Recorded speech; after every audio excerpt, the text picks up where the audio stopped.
thank you, Marilyn. Well, I'm excited to be here with you guys. And I'm going to talk for probably, 15, 20 minutes, whatever, and then I'll leave plenty of time for questions. So please be sure, jot down your questions, ask away. Let me start by asking, I can't see Kara, but I can see Nikki and Jessica. Do y'all have the achievement planner? Are y'all currently using the achievement planner? I have a yes. Yeah, I have it. Nikki's yes. Okay, it just gives me a good sense of where everybody is. Nikki, would you say the majority of the leaders on your team have one or don't have one? It's probably 50-50. Okay, fair enough. Well, that's what I first want to start talking about. I want to talk about next level, right? We all hear this. Let's go to our next level. Let's hit our next rank. Let's do this. Why is achieving our next level so hard? Well, for one thing, it's important to know that instinctively we are not encouraged to grow to new levels. We instinctively interpret sameness as security. And so when we want to go to new levels, oftentimes we'll try something and we'll try it for a week or two or a month, and then we revert back to our comfort zones because our natural human instinct is to fight to keep us right where we are. When anything starts to feel uncomfortable, we retreat back, right? That's why if you don't exercise a lot, you start an exercise program, oftentimes people can do it for a month or so and then they go back because they're just like, oh, this doesn't feel normal. I'm going to push to go back to my natural human instincts. So it's important to know that success does not rest in our comfort zones. So I first always tell people, you first have to commit to the system of personal management. You do not say, hey, I'm going to try one out. If you try one out, you'll quit. Because I can promise you the next level achievement system is about habits and behaviors. You can go to any Office Depot and buy any calendar you want. I don't care what calendar you use. What I care about is the CD, the audio that comes with the next level achievement system, because that is what's going to teach you the habits and behaviors. We are all reactive creatures by nature. How many of you have had a day like this? Or maybe you have multiple days, maybe 365 days like this. You wake up in the morning, and I don't even care if you're at a hotel, you wake up on the same side of the bed, right? Every single morning. Then you go to either you brush your teeth, then take a shower, then have your coffee, or you do it in the reverse order, but you do it the same way every day. You get dressed. When you go brush your teeth even, you brush your teeth starting on the right or left-hand side, upper or lower, same time every day. If you want to know how hard it is changing a habit, just start brushing your teeth on the opposite side and see how that feels, right? I'm telling you, it's true. Then you go into work. You either work from home or you go into work. You answer emails, you answer text messages, you maybe go to some meetings. You come home, and if you're like me, I have kids, I'm cooking dinner, I'm helping with homework, I'm running carpool. Then you fall into bed and you read 10 pages of a good book, maybe, and you go to sleep. And then you do it all again the next day. Does that sound familiar to anybody, right? That is called reacting to your life. Lots of people spend their whole life like that, their entire life, just reacting to everything that's thrown at them. What this system will teach you is it will teach you how to get proactive and intentional with your life. And that is so important. And, we all need what I call a helmet in life. And to me, the next level achievement system is your helmet in life. Now, if you have gotten it and maybe you've quit or maybe you've ordered it and it's in a box in your closet and you hadn't even opened the box. And now you don't even open the closet door because you know the box is in there and you don't want to see the box. It's like the big scary monster, right? So wherever you are, just know that this program is designed to move at your own pace. So do not open it up and expect that you're going to master all of it in 30 days. I always tell my new clients, I'm going to work with you about 6 to 9 months before you learn all aspects of this program. And that is because it's a development program. It's about habits and behaviors. So when you pull out the achievement planner, you start with listen to track 1 as the intro. Track 2 helps you put your planner together. Track 3 is about vision. You actually do have to write your vision statement before you go to track 4. So don't skip ahead. Everybody wants to go straight to monthly planning. They try to skip to track 6. There is a reason. This is a stair step. We want you doing one thing before you get to the next. So I work with some NMDs 6 weeks on daily planning, and they master it. Other ones, I work 6 months. And that's okay. There's no right or wrong answer, but we're not going to move on to the next one until you've mastered daily planning. And daily planning, and I'm going to talk about that in a minute, so I'm going to hold that. But, we don't expect perfection. I want you planning your day, 5 out of 7 days a week. It's not about 100%. So if you've not committed to that, commit to a system, because it's going to help get you in a proactive mindset.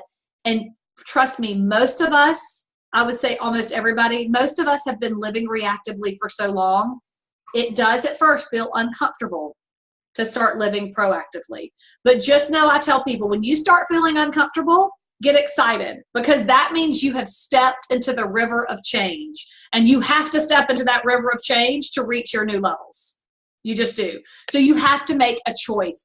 There is so much power in a choice. So that's kind of the first thing I wanted to talk to you about. The next thing I want to talk to you about is, I mentioned earlier, was vision.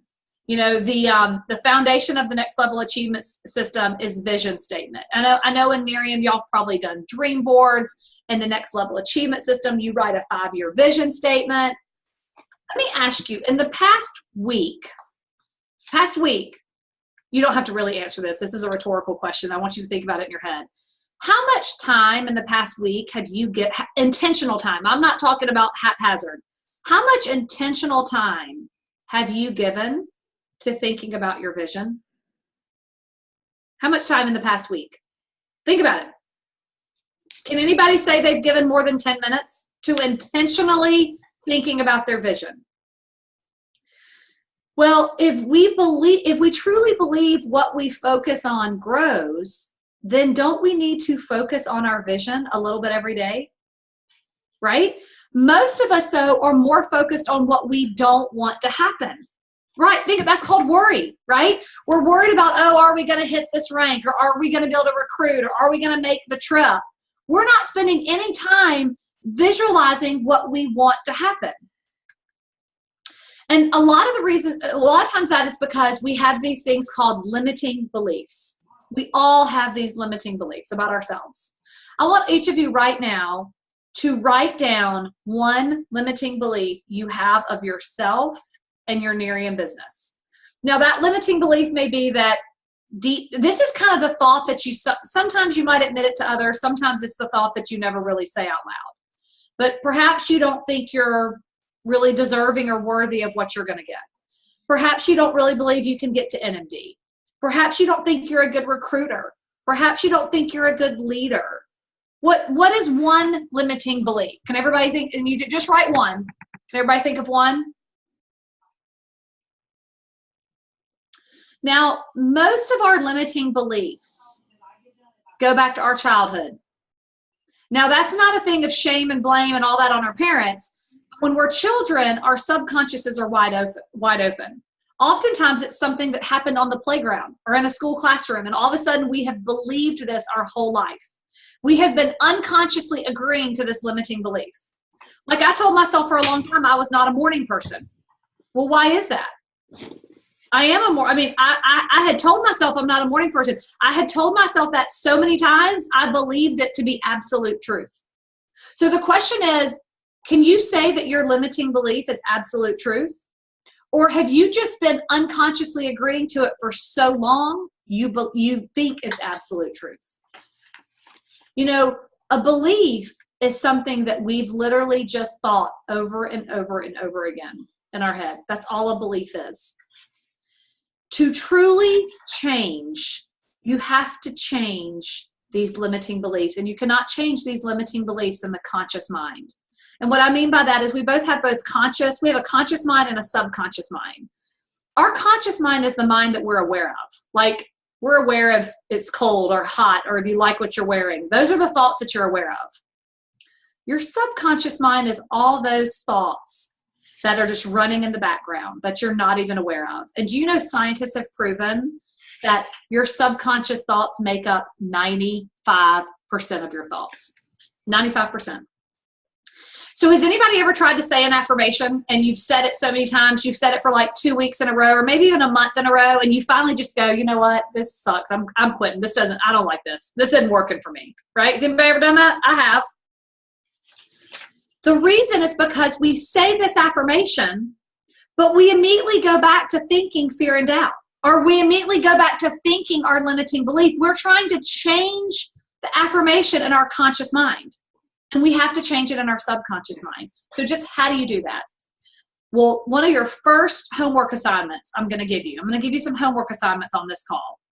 The first homework assignment I'm going to give you is what I call the 1-minute challenge. I want each of you to spend 1 minute, and I mean, you don't have to time it. I'm just saying it's as small as 1 minute, right? But I want you to do it first thing in the morning. Now, you cannot do this laying in bed. Our bodies associate bed with sleep. If your alarm goes off and you hit snooze, you will go back to sleep. But you can do it where you just sit up in bed. So just sit up and flip your feet to the side, right? So do this before you get out of bed. And I want you to spend 1 minute, and I want you to think about your affirmation. Now, what I mean by that is we identified our limiting belief. I got to back up a minute. We identified our limiting belief. I want you to turn that limiting belief into an affirmation. So your limiting belief, let's say your limiting belief was, I'm not a good recruiter. So your affirmation would be, I am a master of recruiting. Right? So turn your limiting belief into an affirmation. Now, what I also want you to do is right now, I want you to write down 2 to 3 feelings you would have if your affirmation were true today. If that affirmation were true right now, how would you feel? Perhaps you'd be feeling joyful. Perhaps you'd be feeling self-confident. Perhaps you'd be feeling financially secure. What would you be feeling if your affirmation were true today? Then what I want you to do is every morning in this 1-minute challenge, you say your affirmation. Now, you don't have to say it out loud. Like half the time, Rob's still asleep in bed, right? So you can say it in your head. Just say it in your head. But then I want you to think about the feelings you wrote down. And I want you to conjure up those feelings in your body. And you know how you do that? If you wrote that you'd be feeling self-confident, think about a time that you last felt self-confidence. Replay that experience in your head. And I promise you, you'll be like, oh, now I remember what it feels like to feel self-confident. If you wrote that you'd be feeling joyful, think about a time the last time you felt really joyful. Maybe it was the birth of a child or a wedding or something. But think of that experience in your head, and that will conjure up that feeling in your body. Do this every morning. Now, the goal is that you live your life by those feelings. Because you know what you're doing? You're teaching your body emotionally what your future feels like. What is your only other option? To continue to live by the emotions of the past? If you continue to live by the emotions of the past, you know what happens? Our past becomes our future. So if you want your future to be different, start learning how to live by the emotions of the future. Now, that is not to say fear and doubt and anger and frustration are not going to creep up. You're going to have all kinds of emotions creep up. That's human nature. But we cannot predict our next thought. But when a thought of fear creeps up, or a thought of anger, or a thought of frustration, you now have a choice. You're going to be mindful of that thought, and you get to choose, do you reinforce that thought, or do you reject it? You are essentially becoming an observer of your thoughts. And I promise you, this sounds so simple, but if you've never been an observer of your thoughts, you're going to have a lot of fun. It was really fun when I did it, because you're like, whoa, where'd that come from? I mean, these thoughts into your mind, and you're like, wait, I reject that thought. I don't want to believe that. Or wait, that's a good one. Okay, I'll accept that one. Become an observer of your thoughts. Now, you do this because you're spending 1 minute every morning saying your affirmation and thinking about the feelings that go with it. And I promise, guys, I'm not just throwing this out there as like, hey, give this a try. The testimonies I am getting back from people who are really committing to this are just amazing. I'm actually trying to compile them all because they're just so awe-inspiring. I want people to hear these stories of people who are doing this, people who are doing this work. So if you have an amazing story in 30 days to share with me, please tell me. Marilyn has my contact information. Share that with me, because I love collecting these, because I know it works. So commit to the 1 minute challenge. That's homework assignment number 1. Homework assignment number 2. Set a weekly goal for yourself around revenue producing activity. One goal. Maybe it's getting samples out. How many samples are you going to get out this week? Maybe it's sit downs. Maybe it's RRPs. Maybe it's follow up. Whatever it is, set yourself a weekly goal.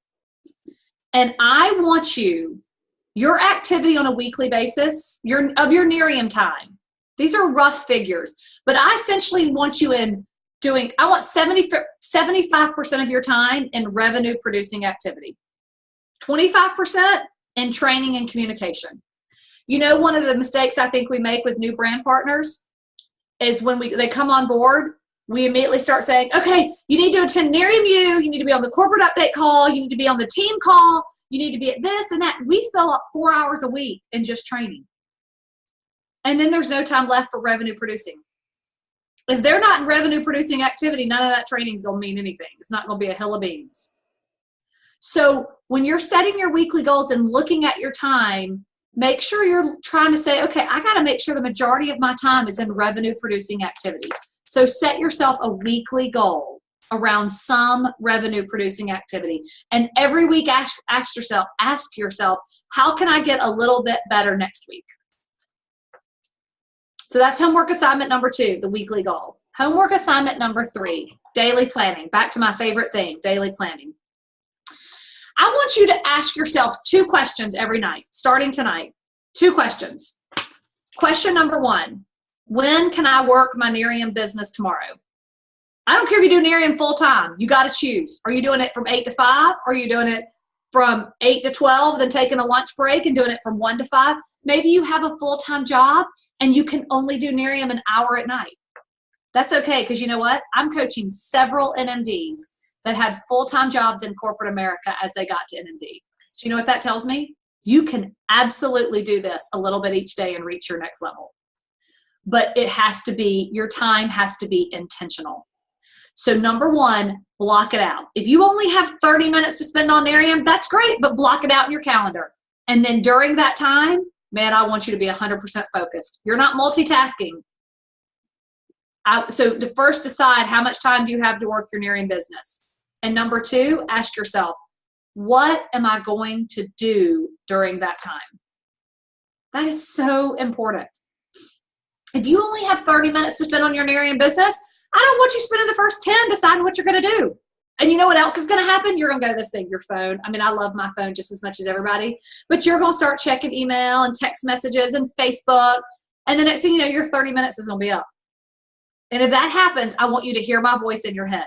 Just hear me saying this to you. And my voice would say this: what did you just do to grow your business? Right? You can do Nerium a little bit each day, but you need to be laser focused on it. And you need to be focused on revenue producing activity, your personal business. So that is your 3rd homework assignment. So you've got the 1-minute challenge of saying your affirmation and thinking about the feelings that go with it. You've got setting yourself a weekly goal around revenue producing activity. And you've got daily questions. Ask yourself those 2 questions every day. When can I work my Nerium business? And what am I going to do during that time? I promise you guys, this homework I gave you takes less than 5 minutes a day. Less than 5 minutes. And in less than 5 minutes, if you truly commit to these 3 homework assignments, it will change your business. Absolutely. But you have to make the choice, because there's so much power in a choice. You can't just say, oh, well, I'm going to try it out. I'm going to try it out till I don't like it. No, you have to say, I'm going to do it. And if you do, it will change your business. Okay, so with that, I want to make sure I leave time for questions. What questions do you guys have? I know I threw a lot at you really quickly. You can ask me anything. Any questions, fair game. I might not always have an answer, but you can always ask.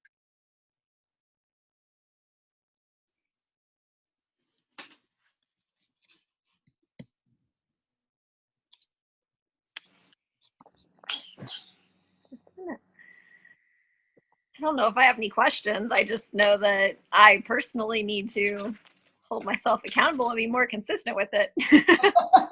Yeah, that's the hard part, right?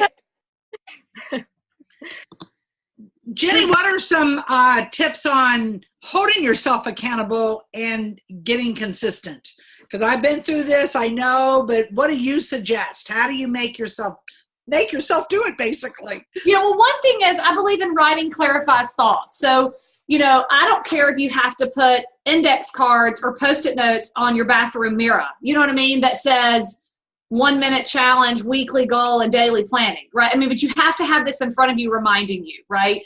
So number one, make the choice. Mentally decide you're going to do it. Decide I'm going to start tomorrow or I'm going to start Monday. But one, make the choice. Two, write it down. Write what you're going to do and have that in front of you somewhere, somehow. And then three, I'm a big fan of accountability partners. It doesn't have to be major. I'm making this up. Let's just say, Jessica, you and Nikki are accountability partners, and at the end of each week, you're going to text each other. Okay, I did the 1 minute challenge 5 times. I did those 2 daily questions 7 times, and I set my weekly goal. You know what I mean? But just having that accountability with each other is helpful as well. So I think, one, decide you're going to do it. 2, write down what you're going to do, and then, have accountability partners. And sometimes, like, Rob is oftentimes my accountability partner. I spend a lot of time, I meditate every morning for probably about an hour. And if I get out of the habit of doing that, he's kind of like, hey, Jenni, you said you were going to do it this many times this month. I notice you're hitting snooze a lot. What are you doing? You're not getting out of bed. So just somebody that's going to help you remember, which is very helpful, having that accountability partner. Yeah, sometimes I think at Nearium, we get so hung up on what our accountability partner needs to be doing, but it's really pretty simple. And this would be one way to say, hey, this is all I'm going to work on with my accountability partner right now. You can talk about your business or whatever else you're doing, but I think this would be a great way to really attach to an accountability partner and make it simple. Right. And your weekly goal should be something you struggle with. And so what I mean by that, like if getting samples out is really easy for you, do not set your weekly goal around getting samples out, right? If follow-ups is really challenging for you, then set a goal around follow-ups. So your weekly goal should be something that you struggle with, because obviously the things that you're good at, you're already easily doing. So that's just a tip on when to set your weekly goal, how to set your weekly goal.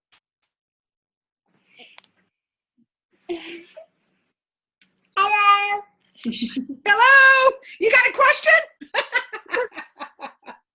Anybody else have a question, struggles you're having, success you're having that you want to share? Now, Jenni's the guru on this. I'm telling you, I've been through this with her, and she knows it inside out, and you can make it happen. It just, if you don't have any questions, that's fine. But any thoughts? Oh, I appreciate you taking the time to do this. I know, just me personally, and just from communicating with my team, obviously the whole, thoughts and mindset. We know that's such a huge, huge piece of it. I hear so many times from like somebody on my team, it's making me feel anxious. I can't do it. This isn't going to work. And I'm like, that's exactly why you need to keep, I guess so. Do you have advice for helping to, how you communicate, or helping to like coach some of your brand partners and stuff along with that? Yeah, it's really important that we meet people where they are. So, we talk about from stage, do 2 exposures 5 days a week. That's 10 exposures, right? Yes, that's ideal. But if somebody's doing 1 exposure a week, I'm not going to set a goal for them to do 2 a day, 5 days a week, because that's unattainable. So it's really important to meet people where they are. I think most people get freaked out because they hear of all this stuff they're supposed to be doing. Do Nearium U, do corporate update, attend the market party, attend the regional, attend this. And then they're like, when am I going to do my business, right? And then they just go, oh my God, I can't handle all this. So I think give them permission, say, hey, if all you can do is Nearium U, that's fine. Let's do Nearium U for an hour, and then let's think about when else you can work your business. And so really make sure that you're meeting them where they are. I spoke to someone yesterday who literally, her NMD asked me to call her because I think she was on the verge of quitting. And I just basically gave her permission. I was like, look, you need to be in 75% revenue producing, 25% training. I gave her permission to do all these things we're talking about today. And she was like, oh my God, this is so refreshing. You mean I get to work this business the way I want to work it? I'm like, yes. And I'm like, you also get to set your own boundaries. So how much time do you want to work Nearium a day? Is that an hour? Is that 30 minutes? Or is that 2 hours? But you get to decide. So I think really understanding what their challenges are and meeting them where they are. But too often we're so excited that we just tell them everything. And then we all of a sudden realize, oh gosh, we freaked them out and they've gone into the witness protection program. So the biggest thing I could say is ask people, well, let's talk about what's going to work for you, right? Let's talk about what's going to work for you. And let me talk about how I can meet you where you are. That's really important. That's great advice. We do overwhelm people. We don't mean to. We get so excited. Right. And then we just start to stop. We have to stop and say, okay, what can you do? And just meet them where they are. That's great advice. I know I do it too. We've been doing it long enough. And I think even with some of us, even at the beginning, we did it. We just need to stop. Yeah. Okay. Well, very, very helpful. I know this is recorded, Nici. So once I get the recording back, the link, I'll send it to you to get to the rest of your team, because I think they all need to hear this message. I think it's useful, and I don't think it's overwhelming. No, like she said, I mean, I think that's, and honestly with me, like that, the whole figure out how much time you can or want to work your business and then divide that out. Because sometimes that I think is a huge piece as far as, not getting overwhelmed as far as, yeah. Right. And I see, I mean, I see you with your child. I see Jessica with her child. I mean, and I believe if you're a mom and you have those times, I mean, I know you're on the call and you're multitasking now, but always carve out time and say, you know what, I'm going to be a mom during this time, and I'm going to be 100% a mom. And don't feel guilty for that. Like, remember, I told you about those NMDs that had full-time jobs in corporate America. So you know what that says to me? From 8 to 5, they did not work Miriam. And they did it other times. Yeah. I'm not suggesting not to work in all that, but what I am saying is, don't feel like, here's the blessing of Miriam. You can work it whenever you want to. Here's the curse of Miriam. You can work it whenever you want to. So I believe the people who, if you're a stay-at-home mom, you have to be even stricter with setting those boundaries. Otherwise, it starts to drive you crazy, because Miriam, you try to start doing it 24/7, and then the next thing you know, you're going crazy. So go ahead, treat it like a part-time job. I want you to wake up every day and go, okay, I'm going to do Miriam. My child's going to nap from 10 to 12. I'm making this up. You know what I mean? So I'm going to do Miriam from 10 to 12. Then I'm going to be a mommy, and then I'm going to do it in the evening. I also tell a lot of couples, because I know it's hard with husbands and spouses, proactively decide what evenings you're going to work Miriam. You might say, okay, I'm going to do Miriam Monday and Wednesday evening. I mean, I'm making this up. So Monday and Wednesday evening, you work out with your husband. Hey, I'm going to leave the house. You're in charge of the kids on Mondays and Wednesdays.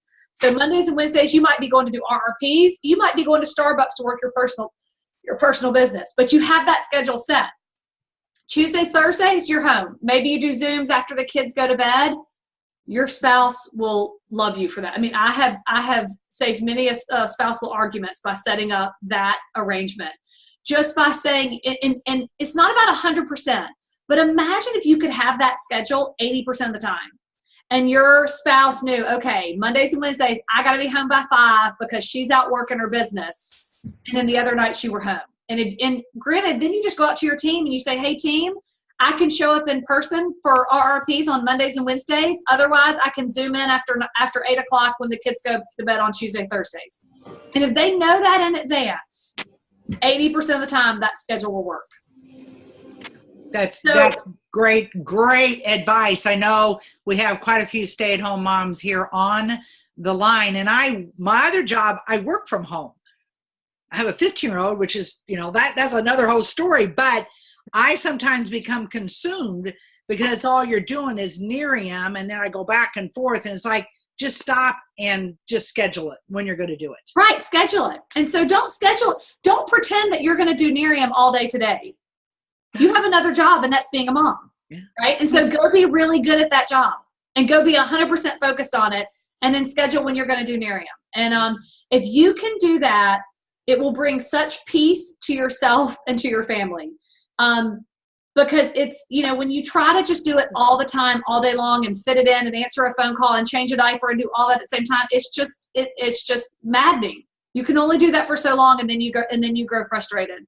So I also tell people, if you feel like you're doing Miriam 24/7, or you feel like you're on call 24/7, you've created that. And so the good news is you can change it. Yep. Just decide what you want your schedule to be. And when I told this person the other day she was like so liberated. She's like, hallelujah, this is how I'm going to work my business. And all of a sudden she was revived and so fired up to go do Nerium. Okay, I do not have the upgrade on Zoom, and we have 4 minutes left, but we're going to use all 4 minutes. So any other questions? Anybody? I don't have any other questions. I don't know if anybody else does, but I'll probably think some later. Oh, that's fine. that is me to a T, though, as far as like, especially when I was much better at managing my time when I was working my full-time job than I am now that I left it and I'm home. And I feel like, yeah, I mean, it never, like, it's always, I'm not good at scheduling that time out. Then I get to the end of the day and I was like, I pretty much feel like I was working it all day long, off and on, and never really focused on one thing. Right. Right. So just start scheduling your day. I mean, tomorrow, block out. I'm going to do Nerium in these times, and I'm going to be a mom in these times. And, you know, and be attainable with yourself. Don't say that you're going to do Nerium for 2 hours in the morning if you're going to have like kids at home, because you know that's not going to happen. Right. So if you have to, you know, so be attainable with yourself. Set attainable goals. And work out that schedule and treat it like a part-time job. And I promise you, you will start enjoying it so much better. Because then when you're doing something, you're 100% focused on what you're doing. If you're focused on being a mom, you're 100% being a mom. And I have 2 girls. I mean, so how yucky does it feel at the end of the day when you put your kids to bed and you have physically been with them all day long, but mentally you have not been there 1 ounce? That feels yucky, right? That does not feel good. So change that. I mean, that's what I'm saying. But you have to change that. You have the power to do it. And the best way to start is that schedule. You know, maybe you say, I'm going to be a mom from 8 to 5, and then I'll start working my business, you know, whatever schedule works for you, right? I don't know about preschool and all that other stuff, but make that schedule. And then whatever you're supposed to be doing there during that time, be 100% focused. So if it's a time for you to be a mom, if it's between, like, let's say 8 and 10 and you're being a mom, if your phone rings, don't answer it. You can answer it during your scheduled time. I promise your business is not going to collapse because of that. Because the minute you start answering that phone, you're now multitasking. Right. And you've lost the present moment and you're no longer being a mom. Because remember those people who had jobs in corporate America, they're not answering their Nerium phone calls between 8 and 5. Nope. Right? And I just saw a presentation on multitasking, and I thought I was always a good multitasker. And the guy's whole point was nobody can multitask and be productive, so quit doing it. And he proved it to me, so I quit doing it. It's taken me years. But he goes, because you have to refocus so much that you are losing time. Get done with one thing and go on. Quit multitasking. Quit thinking you can multitask. Yeah. The most people who do this, you know what they tell me? When they finally dedicate, let's say they dedicate an hour to Nerium and they're laser focused, like uninterrupted, no kids, nothing else. They're just laser focused for an hour. How much you can accomplish when you're not multitasking is amazing. It's huge. Huge.